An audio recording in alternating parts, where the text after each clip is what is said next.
everyone, my name's Jenny. Welcome to Handbook Lesson 7 on fragments. This week you will be using Part 3 Sections 21A and 21B in your handbook to help you with this lesson. A fragment is only part of a sentence that is mistakenly used as a sentence, beginning with a capital letter and ending with a period. Sometimes writers deliberately use them, but in most cases fragments are considered serious errors in standard American English. Any word group punctuated as a sentence should pass the three following tests. Find the verb, find the subject, and make sure the clause is not a subordinate or dependent clause. If your word group doesn't pass all three of these tests, then you need to rewrite it because you have a fragment. First, talk about verbs. Every sentence must have a verb in it. Sometimes verbs are action words, and other times they are linking words. These two sentences contain different types of verbs. In the first sentence, the lawyer argued the case. Argued is an action verb. In the second sentence, the lawyer is a good person, is a linking verb and links lawyer to the phrase that describes it, a good person.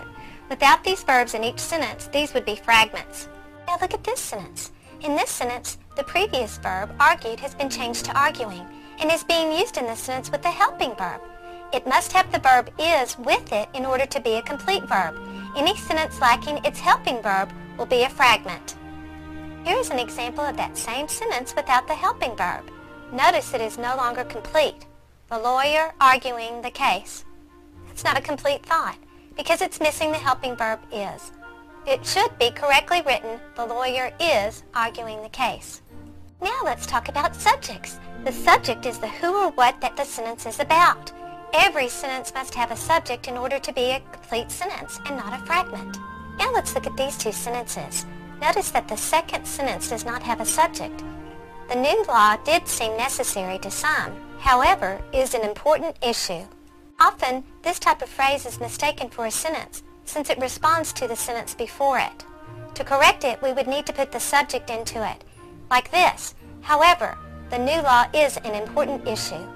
In a previous lesson, you learned about subordinate clauses, or clauses that are dependent and need an independent clause to help complete them. Let's look at subordinate clauses because they are fragments since they are not complete thoughts. Always remember that subordinate clauses do have a subject and a verb in them, but are not complete thoughts. Subordinate clauses are made subordinate for one of two reasons, because they begin with a subordinating conjunction or they begin with a relative pronoun. There is a list of these types of words in your handbook on page 78. Be sure to refer to it and get yourself familiar with the more common subordinating conjunctions and relative pronouns. First, let's look at a sentence that begins with a relative pronoun. I met my aunt, who lives in Dallas. If the second sentence, who lives in Dallas, were attached to the first independent clause with a comma, it would be a correct sentence and no longer a fragment. This is what the sentence should actually look like. I met my aunt, who lives in Dallas. Here is a similar situation. This time, the second sentence begins with a subordinated conjunction because Janie went shopping at the mall because she wanted a new pair of shoes. This one is also a fragment. Here are two examples of the sentence being corrected. Janie went shopping at the mall because she wanted a new pair of shoes. Notice I simply took out the period and made a lowercase b on because. Or we could switch it around. Because she wanted a new pair of shoes, comma, Janie went shopping at the mall. Both of these sentences are correcting the sentence fragment because she wanted a new pair of shoes. That by itself is not a complete thought, but when it's added to the independent clauses in these examples, we no longer have a sentence fragment.